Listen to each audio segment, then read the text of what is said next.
Start off with Scarif itself. He talked about, Roe brought up weaponizing news. And that's something definitely that you see people do. But I don't know if it's always necessarily, if everyone doing it is geared towards weaponizing. There's definitely people who, the moment they hear a bit of news that's towards their type of thinking, they share it, they point it out. Of course, we're talking about nerdom. We were talking about Star Wars news in this subject, but realistically, this is news in general. This is whether it's political news, whether it's news about anything really, sports news. Like anytime something reaffirms how you feel, we have a kind of inherent tendency to point it out and go, "Hey, look, see here."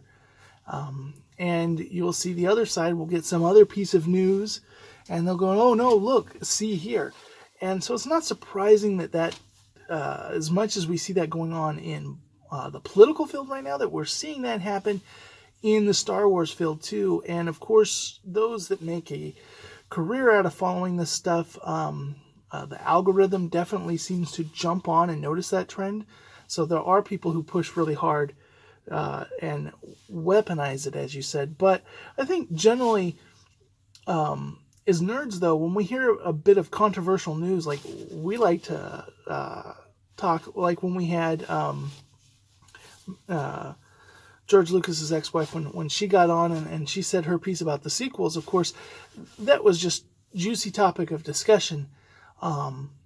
But it's true. She's not, the end-all be-all authority. Drop down. She said that, okay, that ends this argument as it's being treated. However, it is a strong point, and she definitely deserves her point of view. Next point, you talked about vigilantes. What makes a vigilante and vigilante versus superhero? And to me, I find this concept interesting because I feel like it's, and I was actually talking about this in the Salty Nerd Discord recently with some of his other Discord members.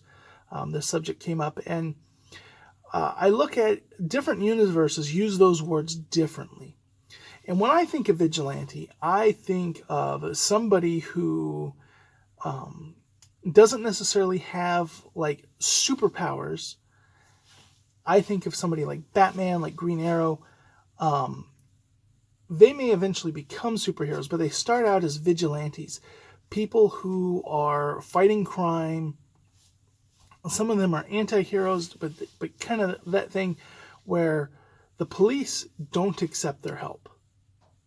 The police are going after them just as much as they are the criminals, but they're out there doing that. Whereas a superhero is when someone with like unbelievable power, like Superman, shows up and they just go, yeah, he's a superhero. He's free to do. The police are not trying to capture Superman and tell him to stop saving, falling planes out of the sky. Batman's beating up, drug lords and stuff. Green Arrow's, shooting an arrow into, crime bosses. The cops are not cool with that. That's, to them, that's no different than gang-on-gang violence. They don't see an innocent party there in their eyes. But when you have someone like Superman who is just, nobody's getting hurt, nobody's that, and he's handing them over, even though he has no formal training in law enforcement or the legal system or anything like that, he's just accepted. And that was what makes him a superhero. But what's interesting is when you go over to the Marvel universe, it's very different. Because you have somebody like Iron Man, you go, oh, well, then Iron Man should be a vigilante. Except that Iron Man is somebody who's accepted by the government. He's open and public about who he is and what his secret identity is. You have Hawkeye and Black Widow. They're agents of the government. So they're not vigilantes. They're not working outside the law like that. However, Spider-Man, super powered, he's treated as a vigilante. There are people in the city, J. Jonah Jameson, who are going after him. A lot of times when you look at early Spider-Man, cops are trying to figure out who this is.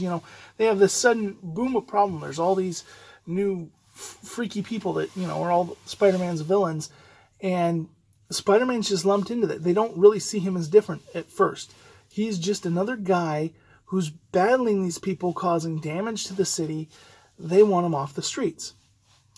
The X-Men are mutants. They're sending giant robots to take these things out. But Iron Man, Hawkeye, and Black Widow aren't. And so it just, once again, the vigilante, in my opinion, is all the eye of the public beholder. And it's true for us outside of the comics. Like, if we say Batman's a superhero, he's a superhero, whether he has superpowers or not. Of course, you could say his brain's superpower, he's this. And of course, over the course of the comics, he has had periods when he's had extreme superpower. He's had the Green Lantern ring, he's, different things. But in universe, it's how the universe views them that defines whether or not they are in universe a superhero. So like Batman starts out definitely not. He's definitely a vigilante. When you get to later in life, when Batman's building the Watchtower for the Justice League, and he's sitting there on a council with Superman and Wonder Woman and the Flash and all these different heroes, and he's held it right up there. Well, yeah, he at that point the world is viewing him as a superhero. When he's recognized on a global scale like that. When he's just in Gotham taking out local crime, he's not considered a superhero in universe. He's considered a vigilante. Just kind of my thing. And then, I already forgot it. I'll have to look it up and share it with you guys. But I did this for there's a French film that is basically like the origins of like Zorro and Batman, and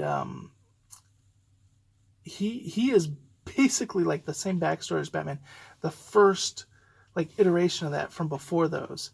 I'm definitely gonna have to look that up and share that with you, or on the Science Fictionary on our Pillars of Adventure. I put that one in there, so check that out.